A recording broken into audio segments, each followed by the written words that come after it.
រៀបសួរពុកម៉ែបងប្អូននៅក្នុងបណ្ដាញសង្គម YouTube ឥឡូវខាងខ្ញុំមានថ្ម Agate ជាប្រភេទថ្ម Agate ច្រើនប្រភេទដែលចង់ណែនាំបងប្អូនឲ្យបានស្គាល់នេះជាប្រភេទថ្ម Agate ដែលស្អាតហើយបើសិនជាបងប្អូន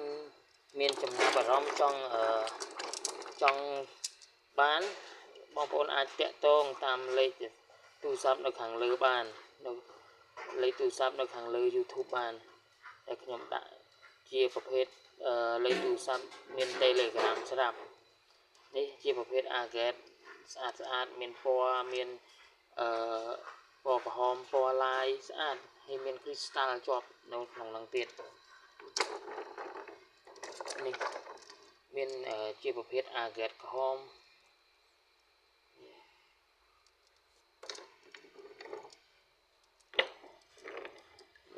ជាប្រភេទ Agate អានេះមួយទៀតក៏ស្អាតដែរនេះអត់សូវមានទេ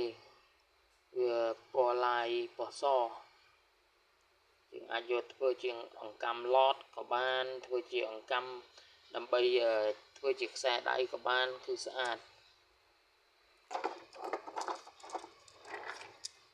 នេះជាប្រភេទបែបចេះស្អាតណានេះ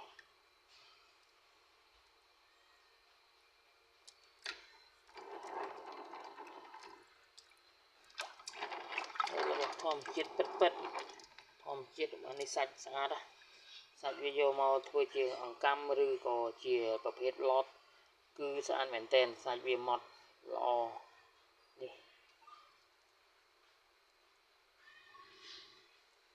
ស្អាត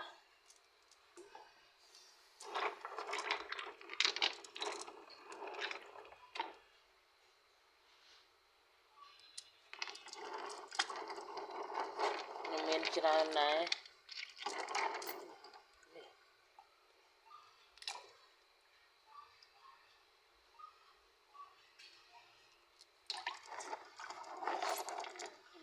មានជាប់ crystal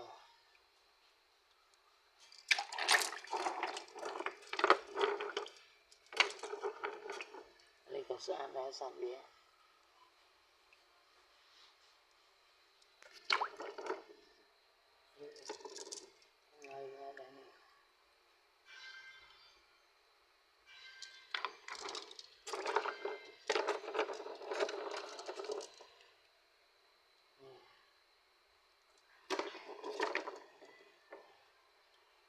នេះជាប្រភេទពណ៌ស្វាយលាយសលាយពណ៌មាសលាយច្រើនណា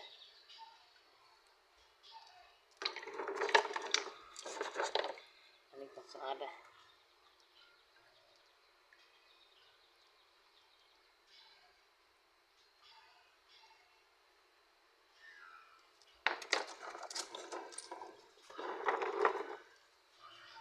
បាទជម្រាប